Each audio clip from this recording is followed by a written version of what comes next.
अस्सलाम वालेकुम students, welcome to my YouTube channel. सबसे पहले चैनल को सब्सक्राइब कर लें, बेल आइकन को प्रेस कर लें और इस वीडियो को अपने दोस्तों के साथ लाजमी शेयर करें। तो आज की वीडियो होने वाली है पैराग्राफ राइटिंग पे। पैराग्राफ राइटिंग सब स्टूडेंट्स को पता होगा कि पैराग्राफ राइटिंग क्या है, लेकिन कुछ स्टूडेंट्स ऐसे होते हैं जो गलतियां कर देते हैं और उन्हें पता भी नहीं होता कि उन्होंने ये मिस्टेक्स की हैं, जिसकी वजह से उनके मार्क्स कट हो जाते हैं। तो आज मैं आपको बताऊंगी कुछ ऐसी टिप्स और ट्रिक्स के बारे में जिससे स्टूडेंट्स को पेपर्स में बहुत अच्छे मार्क्स आएंगे, और ऐसी गलतियों के बारे में भी बताऊंगी कि जो स्टूडेंट्स को बिल्कुल भी नहीं करनी चाहिए पैराग्राफ राइटिंग में। तो चलिए वीडियो स्टार्ट करते हैं। तो सबसे पहले ये समझे कि पैराग्राफ राइटिंग है क्या। पैराग्राफ कुछ सेंटेंसेस का होता है और पैराग्राफ बिल्कुल सिंपल होता है। पैराग्राफ कुछ सेंटेंसेस का होता है और एक एक पैराग्राफ एक मेन आइडिया का होता है, यानी एक मेन आइडिया के इर्द गिर्द ही ये पैराग्राफ लिखा हुआ होता है। ऐसा नहीं होता है कि एक पैराग्राफ में दो तीन आइडियाज़ के बारे में बात की गई हो। नहीं, एक पैराग्राफ सिर्फ एक मेन आइडिया के बारे में होता है। फॉर एग्ज़ाम्पल, अगर माय बेस्ट फ्रेंड की बात है तो एक पैराग्राफ में माय बेस्ट फ्रेंड के बारे में ही बात होगी। तो ऐसा नहीं है कि उसमें माय बेस्ट टीचर का भी उसमें ऐड कर दें आप, और आप स्कूल का भी ऐड कर दें आप, और भी चीज़ें ऐड कर दें। ऐसा नहीं है। एक पैराग्राफ एक टॉपिक पे ही लिखा जाता है, ज़्यादा टॉपिक्स पे नहीं लिखा जाता। और पैराग्राफ जो है वो 7 to 8 सेंटेंसेस का होना चाहिए, और पैराग्राफ सिंपल होना चाहिए, पैराग्राफ फॉर्मल होना चाहिए, सिंपल होना चाहिए, और बिल्कुल एक्स्ट्राऑर्डिनरी वर्ड्स का इस्तेमाल नहीं करना पेपर्स में। और जो सेंटेंसेस होते हैं पैराग्राफ में वो एक दूसरे के साथ लिंक होने चाहिए, यानी ऐसा नहीं होना चाहिए कि एक सेंटेंस आपने किसी एक चीज़ के बारे में लिखा और दूसरा सेंटेंस किसी और चीज़ के बारे में आप लिख रहे हैं। ऐसा नहीं, हर सेंटेंस जो है वो एक दूसरे के साथ लिंक होना चाहिए, कंसेप्ट एक दूसरे के साथ लिंक होना चाहिए, सेंटेंसेस आपस में जुड़े होने चाहिए। और पैराग्राफ स्ट्रक्चर जो है वो मेन, उसमें 3 ही पॉइंट्स आते हैं, सिर्फ 3 पार्ट्स होते हैं एक पैराग्राफ के: टॉपिक सेंटेंस, सपोर्टिंग सेंटेंस और कंक्लूडिंग सेंटेंस। तो सबसे पहले टॉपिक सेंटेंस समझते हैं। टॉपिक सेंटेंस पैराग्राफ के फर्स्ट सेंटेंस को कहते हैं, और ये फर्स्ट सेंटेंस जो है वो बताता है कि पैराग्राफ किस बारे में है, पैराग्राफ का मेन टॉपिक क्या है, वो इस सेंटेंस में होता है। फॉर एग्ज़ाम्पल, अगर आप बेस्ट फ्रेंड के बारे में लिख रहे हैं या अगर आप किसी चीज़ के बारे में पैराग्राफ लिख रहे हैं, तो जो टॉपिक सेंटेंस होता है वो फर्स्ट सेंटेंस होता है, और उसमें ही टॉपिक के बारे में बात होती है, जिसके बारे में पैराग्राफ में बात होगी, तो वो टॉपिक सेंटेंस होता है। टॉपिक सेंटेंस जो है वो आपका जब आप लिखें तो वो होना चाहिए बिल्कुल क्लियर, बिल्कुल स्ट्रॉन्ग, और ऐसा नहीं होना चाहिए कि वो बस ऐसे कैजुअली लिखा गया है, ऐसा नहीं होना चाहिए। एक फॉर्मल तरीके से लिखा हुआ होना चाहिए, और एक बिल्कुल स्ट्रॉन्ग तरीके से, और बिल्कुल क्लियर कंसेप्ट होना चाहिए टॉपिक सेंटेंस का, जो है वो वाज़िया होना चाहिए कि टॉपिक क्या है। कन्फ्यूजन कोई नहीं होनी चाहिए, बिल्कुल सिंपल और क्लियर टॉपिक सेंटेंस होना चाहिए, क्योंकि पैराग्राफ के बारे में मेन टॉपिक सेंटेंस ही बताता है, इसलिए क्लियर और स्ट्रॉन्ग टॉपिक सेंटेंस होना चाहिए। For example, discipline plays a very important role in a student's life. अभी देखें, इसमें ये स्ट्रॉन्ग है, यानी कि इसमें ये जो सेंटेंस है ये क्लियर भी है कि किस बारे में बात हो रही है। किस बारे में बात हो रही है? Discipline. Discipline plays a very important role, discipline के बारे में बात हो रही है। और देखिए, एक स्ट्रॉन्ग तरह का सेंटेंस है ये बिल्कुल ऐसे नहीं है कि कैजुअली बात कर दी है। For example, I want to talk about discipline, I am talking about discipline. तो ये क्या है? ये कैजुअल तरीके से बात हो रही है। ये जो टेंसेस है, ये इस तरह की गलती आपने नहीं करनी, क्योंकि ये जो है वो बिल्कुल भी स्ट्रॉन्ग सेंटेंस नहीं है। तो इस तरह के टॉपिक सेंटेंस लिखने से आप अवॉइड करें और एक अच्छा टॉपिक सेंटेंस लिखें। इस तरह से आपके मार्क्स कट होते हैं, आपको पता नहीं चलता। नेक्स्ट पार्ट होता है पैराग्राफ राइटिंग का सपोर्टिंग सेंटेंस। सपोर्टिंग सेंटेंस के वो सेंटेंसेस के जो मेन आइडिया, जो टॉपिक सेंटेंस आपने पहले एक लिखा है तो उसके बारे में आगे एक्सप्लेनेशन आप करेंगे, तो वो सपोर्टिंग सेंटेंसेस होंगे। तो सपोर्टिंग सेंटेंसेस किसे कहते हैं? कि वो सेंटेंसेस के जो मेन आइडिया को एक्सप्लेन करें, जिसमें मेन आइडियाज़ को एक्सप्लेन किया जाता है। जो पैराग्राफ होता है वो एक्सप्लेनेशन होती है उसकी, तो वो सपोर्टिंग सेंटेंसेस में ही होती है। और सपोर्टिंग सेंटेंस में यानी एक्सप्लेनेशन भी होती है, एग्जांपल्स, बेनिफिट्स, हर तरह की एक्सप्लेनेशन टॉपिक के हवाले से वो सपोर्टिंग सेंटेंसेस में होती है। और ये टॉपिक सेंटेंसेस 4 to 6 सेंटेंसेस का होता है। ये जो सेंटेंसेस है ये इंपॉर्टेंट हैं क्योंकि ये एक तरह से एक दूसरे के साथ लिंक होने चाहिए सेंटेंसेस, और ये सेंटेंसेस जो हैं वो एक तरह से ऑर्डर में होने चाहिए। ये नहीं होना चाहिए कि ये एक टेंस जो है वो इसमें एक बात की गई है और अगले टेंस में आपने उसके उल्ट बात कर दिया, बिल्कुल ऐसा नहीं होना चाहिए। सारे सेंटेंसेस एक ऑर्डर में होने चाहिए क्योंकि इससे पैराग्राफ समझने में और कंसेप्ट को समझने में आसानी होती है।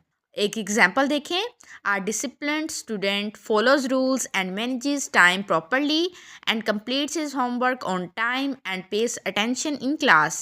Discipline helps a student remain focused and responsible. It also develops good habits and improves academic performance. तो यहाँ पर ये पैराग्राफ्स देखें, इसको समझें। पहले टॉपिक सेंटेंस बताया है, डिसिप्लिन के बारे में है, और उसके बाद उस टॉपिक की एक्सप्लेनेशन की गई है कि किस तरह से डिसिप्लिन जो है वो हेल्प करता है स्टूडेंट को। तो ये एक्सप्लेनेशन की गई है और हर सेंटेंस देखें दूसरे सेंटेंस के साथ लिंक है।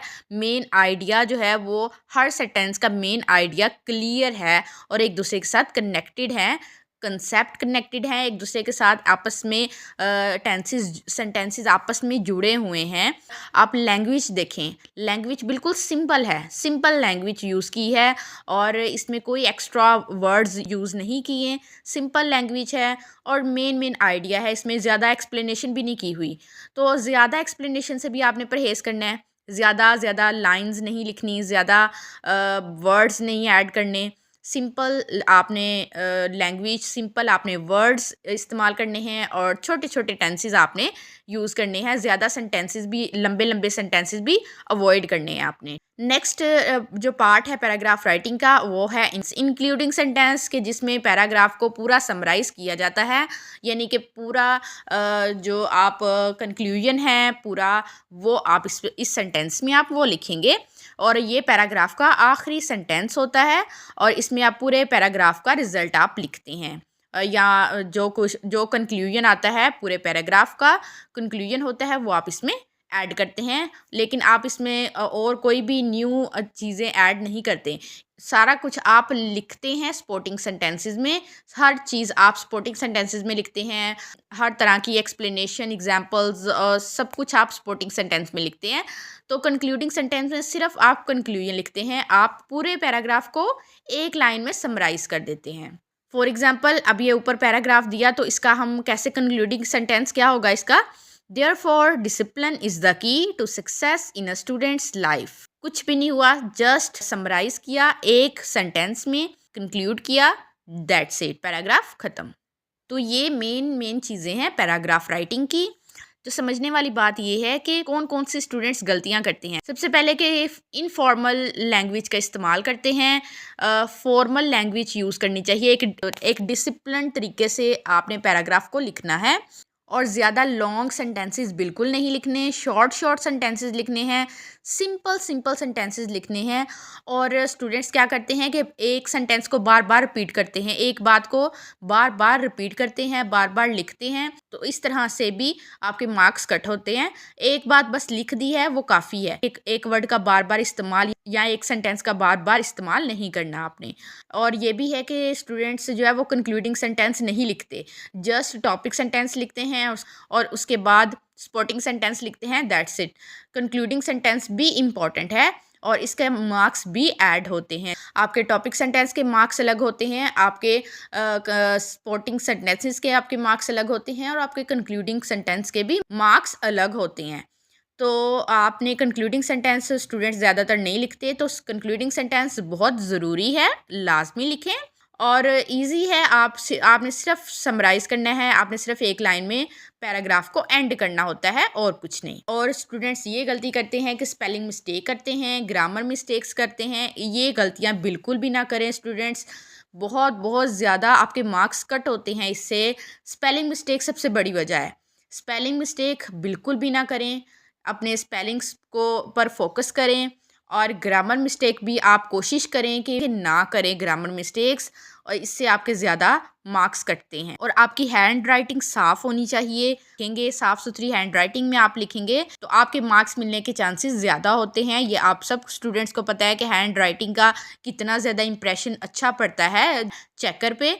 और हैंड राइटिंग जो है वो बहुत इंपॉर्टेंट है। आपकी हैंड राइटिंग साफ़ होनी चाहिए, अच्छी होनी चाहिए, और इससे आपके मार्क्स बढ़ने के चांसेस ज़्यादा होते हैं।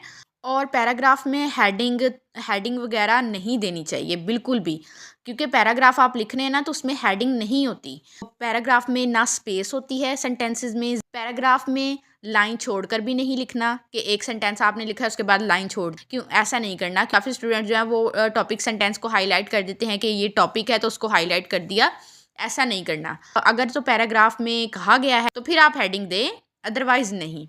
अगर पैराग्राफ में एक्सप्लेनेशन इस तरह की है कि आपको हेडिंग देने की ज़रूरत पड़े तो फिर हेडिंग दे, अदरवाइज वरना बिला वजह आप हेडिंग नहीं दें पैराग्राफ में। तो स्टूडेंट्स, ये थी पैराग्राफ राइटिंग की कुछ टिप्स और ट्रिक्स, और पैराग्राफ राइटिंग कैसे की जाती है मैंने आपको अच्छी तरह से एक्सप्लेन कर दिया है। आई होप कि आपको समझ आ गई होगी। और एक चीज़ आप ज़रूर करें कि आप अपनी राइटिंग पे फोकस करें, अपनी राइटिंग को बेहतर बनाएं ताकि आपके पेपर में मार्क्स कम से कम कटें। काफ़ी ऐसे स्टूडेंट्स होते हैं कि जो पेपर बहुत अच्छा अटैम्प्ट करते हैं लेकिन उनकी राइटिंग की वजह से उनके मार्क्स कट जाते हैं। तो ऐसा बिल्कुल ना करें, अपनी हैंड राइटिंग पे फोकस करें, रोज़ाना एक पेज लिखा करें ताकि आपकी स्पीड भी बेहतर हो और आपकी राइटिंग भी बेहतर हो। तो आई होप कि ये टिप जो है वो आपके काम आए। तो उम्मीद है कि आपको वीडियो अच्छी लगी होगी। अच्छी लगी है तो लाइक लाजमी कर दें, चैनल को सब्सक्राइब कर दें और इस वीडियो को अपने दोस्तों के साथ लाजमी शेयर करें। That's it for today. अल्लाह हाफिज़।